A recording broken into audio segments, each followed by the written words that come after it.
Breaking news చూస్తున్నాం. నేడు Chanchalguda jail నుంచి ఐబొమ్మ రవి విడుదల కానున్నారు. ఐబొమ్మ రవికి బెయిల్ మంజూరైంది. కండిషన్తో కూడిన బెయిల్ మంజూరు చేసింది హైకోర్టు.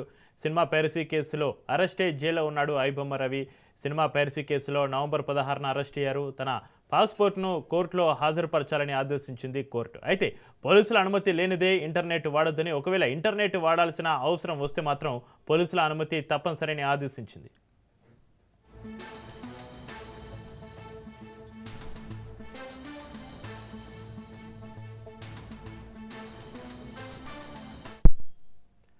నేడు చెంచల్గూడ జైలు నుంచి ఐబొమ్మ రవి విడుదల కానున్నారు. ఐబొమ్మ రవికి బెయిల్కు సంబంధించి మరింత సమాచారాన్ని మా ప్రతినిధి ప్రవీణ్ లైవ్లో అందిస్తారు. ప్రవీణ్, చక్రి అయితే మొత్తంగా చూసుకుంటే కనుక 90 రోజుల తర్వాత ఐబొమ్మ నిర్వాహకుడైనటువంటి ఇమ్ముడి రవికి నిన్న సాయంత్రం బెయిల్ లభించింది. బెయిల్ లభించినా కూడా దానికి సంబంధించినటువంటి ఆర్డర్ కాపీ ఇంకా అయితే అడ్వకేట్లకు అందని కారణంగా కొద్దిగా లేట్ అయింది ప్రాసెస్. మొత్తంగా ఆర్డర్ కాపీ చేతికొచ్చింది. అదే ఆర్డర్ కాపీలో ఉన్నటువంటి నియమ నిబంధనలకు సంబంధించినటువంటి దానికి ఉన్నటువంటి ఏవైతే మొత్తంగా కూడా దానికి సంబంధించినటువంటి ప్రాసెస్ ఏదైతే ఉంటుందో ఆ ప్రాసెస్ మొత్తం కంప్లీట్ చేసేసి ఈరోజు చెంచల్గూడ జైలు అధికారులకు దాన్ని అందించవలసి ఉంటుంది. బెయిల్ పేపర్స్ కానీ దానికి సంబంధించినటువంటి ప్రాసెసింగ్ మొత్తం చేయాల్సింది ఉంటుంది. కాబట్టి ఆ ప్రాసెసింగ్ ఇప్పుడు అయితే 11 గంటల తర్వాత దానికి సంబంధించిన బెయిల్ పేపర్స్ కానీ అక్కడ కోర్టు నుంచి వచ్చినటువంటి ఆర్డర్ కాపీ మొత్తం కూడా అడ్వకేట్లు సమర్పిస్తారు. సమర్పించిన తర్వాత ఈ మధ్యాహ్నం తర్వాత ఐబొమ్మ రవి అయితే చెంచల్గూడ జైలు నుండి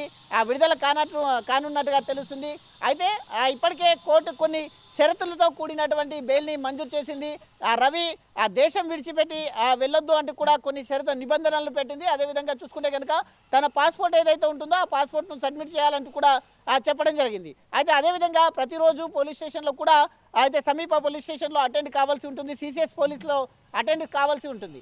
అయితే రవి ఇక అరెస్ట్ అయిన తర్వాత కూడా ఈ యొక్క ఐబొమ్మ నిర్వాహకుడు మెయిన్ రోల్గా పాత్ర పోస్తున్నప్పుడు ఇక సినీ నిర్మాతలు ఇచ్చినటువంటి కంప్లైంట్ పైన రవి విదేశాల్లో ఉన్నా కూడా అక్కడ కరేబియన్ దీవుల్లో ఉన్నటువంటి రవిని ఇండియాకి రప్పించడానికి పోలీసులు విశ్వ ప్రయత్నం చేసి తన స్నేహితుడి ద్వారా అయితే ఇండియాకు రప్పించారు. ఇండియాకు వచ్చిన తర్వాత రవి ఇండియాకు వచ్చిన విషయం తెలుసుకున్న తర్వాత సిసిఎస్ పోలీసులు రవిని అదుపులోకి తీసుకున్నారు. అదుపులోకి తీసుకొని అయితే అతని పైన మొత్తంగా 5 కేసులు నమోదు చేశారు. 5 కేసులకు సంబంధించి మొత్తంగా చూసుకుంటే కనుక ఈ యొక్క ఐబొమ్మ వెబ్సైట్ ఏదైతే ఉందో ఐబొమ్మ వెబ్సైట్కు సంబంధించి అదేవిధంగా మనీ లాండరింగ్ కోణం జరిగిందంటూ దాంట్లో ఉండేటటువంటి అయితే చాలా విధంగా డబ్బులు సంపాదించాడంటూ కూడా మనీ లాండరింగ్ కేసుతో పాటు ఐటీ యాక్ట్ కింద కూడా కేసులు నమోదయ్యాయి. అదేవిధంగా చూసుకుంటే కనుక అయితే గేమింగ్ యాప్కు ప్రమోట్ చేశాడంటూ కూడా ఈ విధంగా అది అనేక విధమైన 5 కేసులు నమోదయ్యాయి. 5 కేసులలో ఈరోజు బెయిల్ రావడం జరిగింది. నిన్న సాయంత్రం బెయిల్ రావడం జరిగింది. బెయిల్ వచ్చిన తర్వాత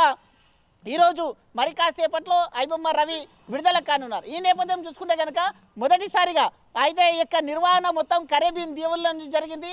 ఆయన టీంకు సంబంధించినటువంటి కానీ అది ఏ విధంగా వెబ్సైట్లు ఓపెన్ చేస్తారు, దానికి ఉన్నటువంటి మిర్రర్ అప్లికేషన్స్ ఏవేవి ఉన్నాయి, ఏ విధంగా అయితే ఇది మొత్తంగా గేమింగ్ యాప్కు ఏ విధంగా ప్రమోట్ చేస్తున్నారు, ఏ విధంగా ఇది చేస్తున్నారు అనే కోణం లోపల అయితే పలు దప్పలుగా విచారణ చేశారు.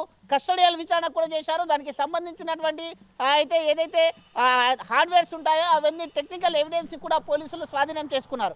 అయితే ఇప్పుడు షరతులతో కూడిన బెయిల్ లభించింది కాబట్టి మరి కాసేపట్లో చెంచల్గూడ జైలు నుండి బయటకు వస్తున్నటువంటి రవి మీడియా ముందు మాట్లాడితే మొదటిసారిగా ఏ విధంగా మాట్లాడతాడు, గతంలో కూడా రవి అయితే జైలుకు వెళ్ళేటప్పుడు కూడా చెప్పిన నేపథ్యంలో కొన్ని కీలకమైన అయితే వ్యాఖ్యలు చేశారు. అయితే మీడియాతో తర్వాత బయటకు వచ్చిన తర్వాత మాట్లాడతానని చెప్పడం జరిగింది. కాబట్టి ఈ యొక్క నిర్వహణ మొత్తం ఏ విధంగా నిర్వహించారు అనే కోణం లోపల ఏదైనా మాట్లాడతారా, లేకుంటే పోలీసులు ఏదైనా కండిషన్తో ఉంటే మాట్లాడలేకపోతారా చూడాల్సి ఉంటుంది. కాబట్టి ఏది ఏమైనా మొత్తంగా చూసుకుంటే కనుక 90 రోజుల తర్వాత నవంబర్ 14వ తేదీన అదుపులోకి తీసుకున్నటువంటి రవి 90 రోజుల తర్వాత అయితే చెంచల్గూడ జైలు నుండి బయటికి రావడం జరుగుతుంది.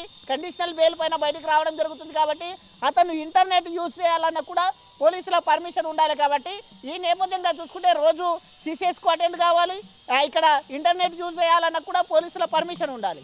అదే ఈ నేపథ్యం చూసుకుంటే కనుక ఈ వ్యవహారం మొత్తం ఏ విధంగా ఉండబోతుంది, రవి బయటకు వచ్చిన తర్వాత మీడియాతో ఏమైనా చెప్పదలుచుకున్నాడా అనేదైతే ఆయన యొక్క అభిమానులు కానీ వ్యూవర్స్ కానీ ఉత్కంఠంగా ఎదురు చూస్తున్నారు. కాబట్టి కాసేపట్లో ఈ ప్రాసెస్ మొత్తం కంప్లీట్ అయ్యి రవి బయటకు వచ్చే అవకాశాలు ఉన్నట్టుగా కూడా తెలుస్తుంది. అయితే ప్రవీణ్ ఆన్లైన్ కార్యకలాపాలపైన కోర్టు నిషేధం విధించింది కదా, దీన్ని పోలీసులు ఎలా పర్యవేక్షించబోతున్నారు ప్రవీణ్? ఎస్, ఖచ్చితంగా రోజు పోలీసుల ఎదుట హాజరు కావాల్సి ఉంటుంది. అటెండెన్స్ అయితే సిసిఎస్ పోలీసుకు హాజరు కావాల్సి అటెండెన్స్ ఉంటుంది కాబట్టి, అదేవిధంగా ఈయన ఇంటర్నెట్ కూడా యూజ్ చేయడానికి అవసరం వీలు లేదు కాబట్టి ఏ విధంగా డొమైన్లు ఉండాలి. ఇప్పుడు ఉదాహరణ ఐబొమ్మనే కాకుండా ఏ విధమైన డొమైన్లకు కూడా యూజ్ చేయదు. ఇంకోటి ఏంటంటే ఈ యొక్క డొమైన్లకు సంబంధించినటువంటి ఈ యొక్క వెబ్సైట్లకు సంబంధించినటువంటి అయితే ఫర్దర్ ప్రీవియస్ కాంటాక్ట్స్ ఎవరైతే ఉంటారో వాళ్ళతో కూడా మాట్లాడే అవకాశం ఉండకపోవచ్చు అంటున్నారు. కాబట్టి డైరెక్ట్గా ఇప్పుడు రవి బయటకు వచ్చిన తర్వాత కూకట్పల్లిలో ఉండే తన సొంత నివాసానికి వెళ్తారా, లేదంటే తన పేరెంట్స్ దగ్గరికి వెళ్తారా అనేది కూడా ఇంకా తెలియాల్సి ఉంది. కాబట్టి తన పేరెంట్స్ దగ్గరికి వెళ్తే సిసిఎస్కు రోజు రావడానికి కూడా ఇబ్బందిగా ఉంటుంది. కాబట్టి ఇక్కడే హైదరాబాద్లో ఉంటాడా, లేదంటే హైదరాబాద్ విడిచిపెట్టి వెళ్ళొద్దు అంటూ కూడా పోలీసులు ఏమైనా షరతులు విధిస్తారా అనేది అయితే ఇంకా ఆర్డర్ కాపీలో ఏ విధమైన వివరాలు పొందుపరిచారు, ఆర్డర్ కాపీలో ఏ విధంగా రవి బెయిల్ పైన ఎలాంటి నిబంధనలు ఉన్నాయి, ఎలాంటి ఆంక్షలు ఉన్నాయి అనేది కూడా చూడాలి. కాబట్టి ఇప్పటికైతే ప్రాథమికంగా అయితే పాస్పోర్ట్ను సబ్మిట్ చేయమని చెప్పారు, సిసిఎస్కు డైలీ రమ్మని చెప్తున్నారు. అదేవిధంగా ఇంటర్నెట్ కూడా యూజ్ చేయదు, ఒకవేళ యూజ్ చేయాలంటే కూడా పోలీసుల పర్మిషన్ దేని కొరకు వాడుతున్నారు అనేది పర్మిషన్ ఉండాలి. రవి పైన ఇప్పటికే నిఘా ఉంది కాబట్టి ఇప్పుడు రవి యొక్క ప్రతి మూమెంట్ను కూడా పోలీసులు గమనిస్తూ ఉంటారు. కాబట్టి రవి ఇప్పటికే ఏ యొక్క వెబ్సైట్ను కూడా ఓపెన్ చేయకుండా పోలీసులన్నీ కూడా పర్యవేక్షిస్తున్నారు. కాబట్టి ఏ విధంగా ఉంటుంది అయితే రవి మీడియాతో మాట్లాడడం, ఏ విధంగా మీడియాతో మాట్లాడితే ఫ్యూచర్ ఏ విధంగా ఉంటుంది, ఫ్యూచర్ ఏ విధంగా అయితే ఏదైనా మళ్ళీ ఇలాంటివి పోకుండా ఇంకేది మెసేజ్ ఇస్తారు అనేది అయితే ఇక్కడ యువత కూడా అయితే చాలా ఉధృతంగా వెయిట్ చేస్తుంది. కాబట్టి రవి బయటికి వచ్చిన తర్వాత ఏం చెప్తారు అనేది అయితే వేచి చూడాలి. చక్రి అయితే ప్రవీణ్, పైరసీ వల్ల భారీగా నష్టపోతున్నామని చెప్తున్న సినీ నిర్మాతలు రవి బెయిల్ పొందడం పైన ఎలా స్పందించే అవకాశం ఉంది? ఇప్పటివరకు ఎవరైనా స్పందించారా సినీ నిర్మాతలు? ప్రజెంట్ అయితే సినీ నిర్మాతలు స్పందించలేరు. కాకపోతే దాంట్లో కొన్ని టెక్నికల్ ఎవిడెన్స్ కూడా కావాలి. అయితే ఇప్పటికే విదేశాల్లోని అనేక మిర్రర్ కంపెనీస్ ఇప్పటికే తమిళనాడు కేంద్రంగా నడుస్తున్నటువంటి కొన్ని మూవీ రోజు ఏదైతే ఉందో అది కంటిన్యూస్గా నడుస్తూ ఉంది. కాకపోతే ఇక్కడ జరిగిన విషయం ఏంటంటే ఐబొమ్మ రవి అయితే ఈ యొక్క వెబ్సైట్లను కొనేవాడు, అయితే ఈ యొక్క సినిమాలను కొనేసి అక్కడ హెచ్డి క్వాలిటీ చేసి వాటిని హెచ్డి క్వాలిటీ చేసి దీంట్లో పోస్ట్ చేసేవాడు కూడా. ఆ విధంగా మేము నష్టపోయామంటూ కూడా చెప్తున్నటువంటి, భారీగా నష్టపోయామంటూ కూడా చెప్తున్నటువంటి పరిస్థితి. కాబట్టి దీనికి సంబంధించి ఇప్పటికే పోలీసులు విచారణ జరిపారు.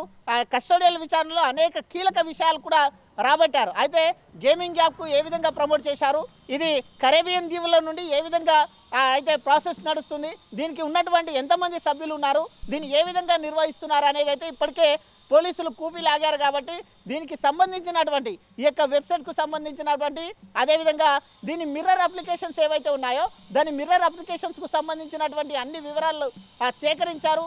కాబట్టి ఇప్పటికే 90 రోజులు 5 కేసులు నమోదయ్యాయి. 5 కేసులలో ఒక్కొక్క కేసుకు సంబంధించి మొత్తంగా 5 కేసులలో బెయిల్ వస్తేనే రవి బయటికి రావడం జరుగుతుంది. కాబట్టి ఇప్పుడు 5 కేసులలో బెయిల్ రావడం జరిగింది. ఈరోజు రవి బయటికి రాబోతున్నాడు. కాబట్టి 90 రోజులు అయిపోయింది, దానిపైన విచారణ కొనసాగించారు, దానికి శిక్ష కూడా అనుభవించి బయటకు వస్తున్నాడు. కాబట్టి ఫ్యూచర్లో ఇప్పుడు ఎలాంటి నిర్ణయం తీసుకుంటారు, ఫ్యూచర్లో రవి ఇలాంటి జోలికి పోకుండా అయితే సాదాసీదా మనిషిగా అయితే బ్రతకాలని ఆలోచిస్తారా, లేదంటే ఏ విధంగా ఉంటుంది, అతను ఏ విధంగా మెసేజ్ ఇస్తారు, మరి మారిపోయి వచ్చాడా 90 రోజుల అయితే మొత్తంగా కూడా చెంచల్గూడలో ఉండి బయటకు వస్తున్నాడు. కాబట్టి రవి బయటకు వచ్చిన తర్వాత మీడియాతో మాట్లాడతారా లేదా అనేది అయితే ఉంది. మీడియాతో మాట్లాడితే ఏం మాట్లాడబోతున్నారు అనేది అయితే ఉత్కంఠగా ఉంది. Chakri right, thank you Praveen.